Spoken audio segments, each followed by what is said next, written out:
Good evening, Gary Warner, 423 Hope, 1 hour on Gary. Gary, One hour on Gary.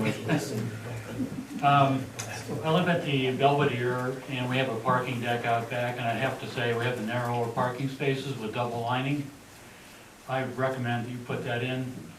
If you don't have that, you are going to have cars too close to one another, and it really is important in guiding the parker into getting into the right place in the width of the parking spot. So I don't think you should consider eliminating that condition because it's just the cost of putting in paint.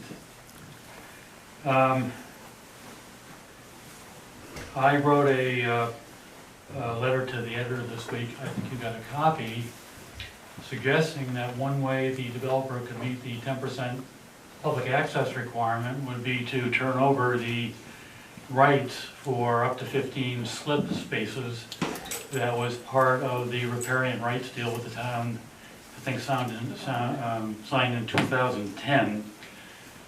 My thought is, if you want to apply an area, you take the area of each of those slips and apply that against the 10% requirement, perhaps as a way of justifying that. I know Diane's memo suggesting that the use of the riparian rights themselves probably didn't qualify, but this might be a consideration that would qualify.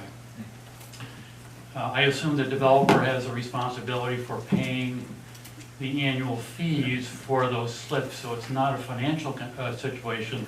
It's a situation where we have probably in excess of 200 people waiting for slips. A lot of those people have been on the sign-up list, the Harbor Masters list, for some time, and are paying $10 a year to reserve a potential spot. There's nothing I saw in the deed required the developer to put those slips in that list. If the developer turned those rights back to the town, then those slips would be allocated to the Harbor Masters list. So I think that's something that the developer could offer to the town, and as well as the parking spaces, a similar concept of providing area for public use. Anybody who lives in the project would be able to sign up as a citizen or resident of Bristol to get on that list. So you're not excluding them from that possibility. I guess lastly, I would say I'm against the 127 units. I think that I agree with everything that Caroline Jacobus said.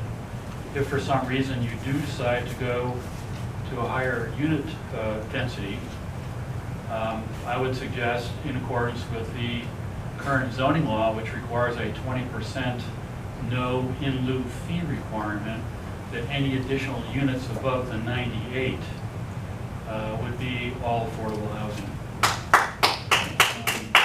I think there's a requirement even with the 98 for a certain percentage of affordable housing, which did include the lieu, but I don't think we should be accepting in the current situation, the current zoning, any in lieu payments. That we should actually have built housing of equal quality, wherever it is, for affordable housing. Absolutely. That's it. Thank you. Thank you. Thank you.